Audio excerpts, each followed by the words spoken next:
Hello friends, it is time at last for our big rematch against the Unova Pokemon League. All of our teams at level 71.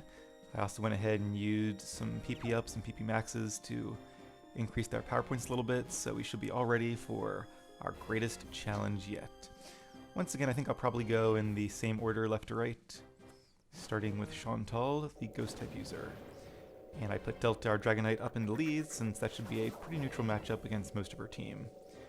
I'm not sure if she still starts with Coffingarius, or if it's a different Pokemon, but I think we'll be well prepared either way. Also, Delta has Outrage now, my favorite move, so that will be very helpful.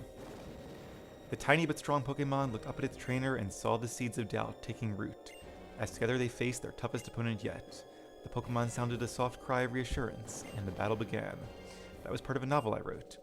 I absolutely love writing about the close bonds between trainers and the trainers who come here and the Pokemon they train. Could I use you and your Pokemon as a subject? I don't remember if that's the same dialogue they had last time or if it's brand new. I'm going to assume it's new and read it. If it's the same, then I hope you will find it in your hearts to forgive me. But yes, a full team of 6, which makes me so excited. And they'll have Pokemon not only from this region, but from all of the previous regions as well. Alright, and we're the same levels. This is going to be really, really tough, especially the champion. The champion we might...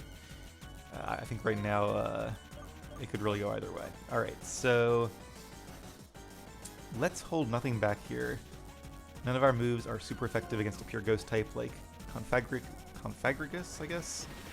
I can never remember exactly what this Pokemon's name is, but let's do a lot of damage. Alright, change my ability from Inner Focus to Mummy, not the end of the world. It looks like one more Outrage should knock him out. Now I could have used Fly, which I guess would have been a 2-hit knockout, but I was worried he'd have Protect or do some kind of weird stuff in the interim. I guess you could use a full Restore during my second Fly attempt. That would have been bad. So Outrage lasts 2 to 3 turns. I'm going to really hope that it lasts 3 turns here, because my held item is a Dragon Fang. Yes, okay, good job, Delta. And not like a Persimberry or a Lumberry, which would cure my confusion. So now Delta's confused, but it is now 6 to 5. We took a little damage from that Shadow Ball as well. Alright, so the question is, should I stay in here, or should I switch? I think I'm going to switch and try to save Delta, because Frost Dash is very fast, and I'm sure it has either Blizzard or Ice Beam, which will knock out Delta if it hits. So let's save her for later, and I'm thinking against the anticipated Ice move, Vulcan will be our best bet. I'm not sure Frost Dash will have anything that's good against Vulcan. Or Darmanitan, I should say. And there's the Blizzard, and it would have hit, so that was definitely a good switch. Assuming I don't get frozen, and I don't think fire types can get frozen, although oh no! Okay, I was about to say, I don't know if that's a thing in this generation or later. I think later they changed it so that fire and ice types cannot get frozen. Hopefully Flare Blitz will thaw me out. Yes, okay. There are certain fire moves which will thaw out the frozen condition, so that was lucky, because getting frozen by Blizzard was very unlucky. That's a 1 in 10 chance. At least, if my memory serves. A lot of recoil damage there. But that's okay. We still have our full team left. Some of them are hurt, but she only has 4. Alright, so Jellicent is a really fun Pokemon. You've seen it before. Water and Ghost type.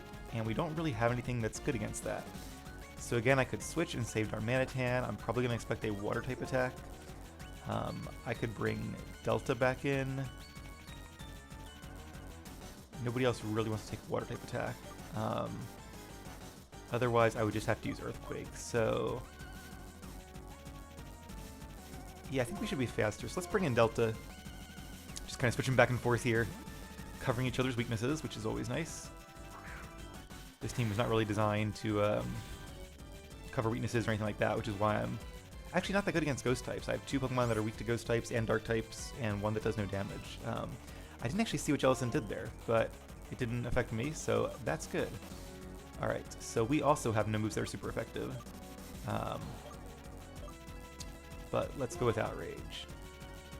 Alakazam or Gengar both have Energy Ball and Thunderbolt respectively, so they'd be super effective, but I didn't want to switch them in just in case it used a Ghost move. Interesting, so okay, because Cursed Body, its ability disabled our Outrage, I wonder we've already clicked it, so are we going to keep using it even though it's disabled? No, we're not, okay.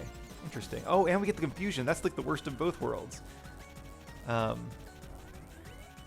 we're still locked into it. Oh, that's really bad. Where we like are trying to use it, but it's disabled, so we can't. That makes it. You shouldn't be confused and still be using it. Like it should be one or the other. That's really bad. So, okay, so now we're confused. We're low on health. I might. Let's go ahead and be a little risky here and switch in Ariane, because I'll bet you that Drifloon is going to use another Shadow Ball.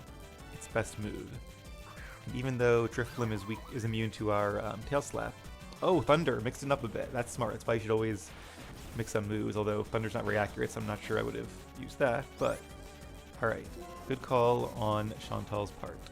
But even though Drifloon is immune to Tail Slap, it is weak to Rock Blast, so hopefully this hits, and it did. This should do a lot of damage. Now Drifloon does have a lot of HP, but even if it survives, and it might, we have that 41% flinch chance from holding the King's Rock. Also, I didn't realize that Razor Fang has the exact same effect. I spent all this time trying to get King's Rock, which was super difficult in these games. I had actually traded over from a Black 2 game or a White 2 game. And I could have just used one of my Razor Fangs, which were so much easier to get the entire time. But anyway, it did knock it out, so that's good news. And we have our first level 42 Pokemon. And Bullet Seed should be super effective against Golurk, being a Ground and Ghost type. So I'm pretty sure they still have their same 4 Pokemon as last time, and they just added 2 more in there. But I could be wrong. There might be like one that switches out one. I guess we'll have to find out. Alright, so this worked really good. Do we get the flinch? And we do not get the flinch. Hammer Arm is probably going to knock out Ariane here. So not quite a clean sweep. It would have been cool to have no Pokemon fail this battle, but I really didn't expect that against one of the Elite Four. I would have been very surprised. Alright, so who should we bring in now? Let's give some screen time to Atlas, who has Energy Ball, which will be super effective.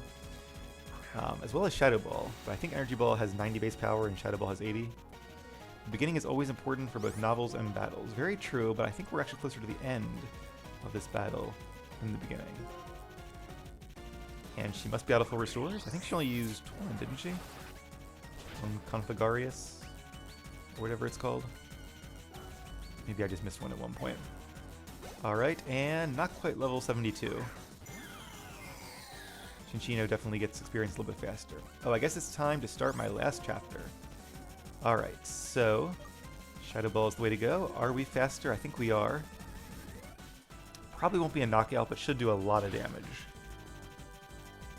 Yep, that's about what I thought. And Chandeler's going to return with a Shadow Ball of its own. This might be a knockout because unlike Alakazam, Chandeler gets the same type of attack bonus on Shadow Ball, and they're both very strong special attackers. So good job, Atlas. You did what you needed to do, and let's bring in our own Ghost type to finish off Chandeler. Got to see most of the team, all the team? I guess not Angara, but besides Angara, we get to see the whole team. The epilogue of this story is about to begin. Alright, and we'll go for a Shadow Ball. And unlike Alakazam, we do get stabbed for Shadow Ball. Down goes her best Pokemon, Chandeler. And even if somehow it had been able to defeat Zenit, Angara would have also been super effective, so I wasn't too worried there. Wow, I'm stunned. For all the words I know, I can't figure out how to say this. Putting my feelings into words would just be a trap. All I'll say is I feel you're even greater than I thought. Well, thank you, Shauntal. Got some nice Pokédollars there. Not that I really need those at this point in the game. Sorry, first I must apologize to my Pokemon. I'm really sorry you had a bad experience because of me. Oh, it's not your fault. This is how battles always are. Even in light of that, I'm still one of the Elite Four. Alright, well thank you guys for watching. Hopefully that was a fun and exciting match for the first of our Elite Four rematches, but we still have 3 to go, and our first match against Flint, the champion of Unova, which is going to be really tough and really exciting. So I will heal up our team, and I will see you right back here for battle number 2.